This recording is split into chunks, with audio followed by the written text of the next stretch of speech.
দেখো বন্ধুরা আমাদের বোয়াল পোস্ত কমপ্লিট।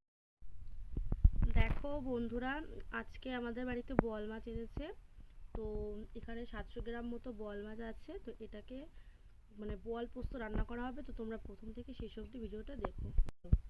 বোয়াল পোস্ত রান্না করার জন্য আমি প্রথমে মাছে নুন হলুদ মাখিয়ে নিচ্ছি,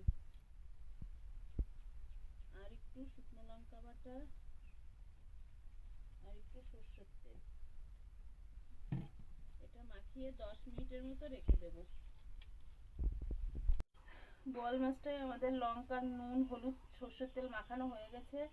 আর আমার এখন বোয়াল পোস্ত রান্না করার জন্য লাগছে পেঁয়াজ কুচি, গোটা কাঁচা লঙ্কা চেরা, ধনে পাতা, চুই ঝাল, পোস্ত বাটা, জিরে বাটা, আদা বাটা, ধনে বাটা, রসুন বাটা, শুকনো লঙ্কা বাটা, সরষের তেল, গরম মশলা, লবণ, হলুদ, কালো জিরে আর গোটা গরম মশলা ফোড়নের জন্য। কড়াইতে তেল দিয়ে দিচ্ছি মাছ ভাজার জন্য। এখন মাছটা ভেজে নেব। এই মাছটা খুব ফোটে, এই জন্য দেওয়ার সাথে সাথে ঢেকে দিতে হবে।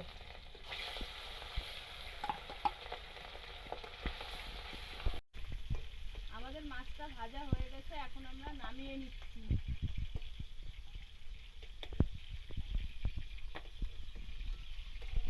মাছ ভাজা হয়ে গেছে, ওই তেলে এখন গরম মশলা দিয়ে দিচ্ছি আর একটু কালো জিরে।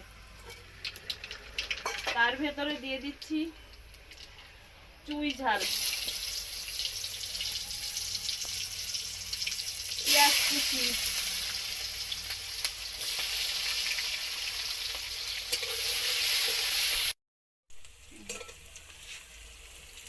এবার দিচ্ছি রসুন বাটা, আদা বাটা, জিরে বাটা, ধনে বাটা, শুকনো লঙ্কা বাটা। এবার এই মশলাটা একটু ভালোভাবে কষিয়ে নেব। আমার এই মশলাটা ভালোভাবে কষানো হয়ে গেছে। এবার এর ভিতরে দিয়ে দিচ্ছি পোস্ত বাটা। পোস্ত বাটা বেশি কষানোর দরকার হয় না, ওই জন্য দিয়ে দিচ্ছি এখন। আর দিচ্ছি ধনে পাতা আর কাঁচা লঙ্কা। এবার একটু নাড়াচাড়া করব। ভিতরে দিয়ে দেবো এবার হলুদ গুঁড়ি আর স্বাদ মতো নুন।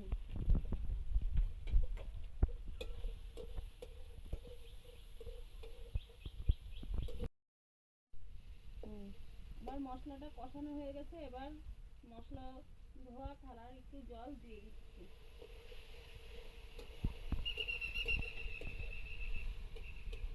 আমাদের মশলাটা কষানো হয়ে গেছে, এবার এর ভেতরে মাছ দিয়ে দিচ্ছি।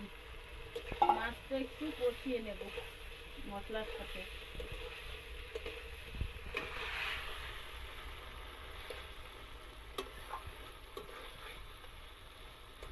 মাছটা কষানো হয়ে গেছে, এবার একটু জল দিয়ে দিচ্ছি ঝোলের জন্য।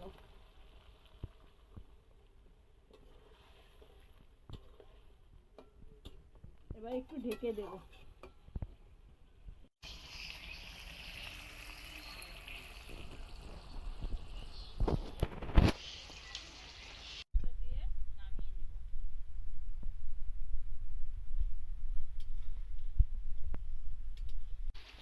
আমাদের বোয়াল পোস্তটা হয়ে গেছে, এখন আমরা নামিয়ে নিচ্ছি।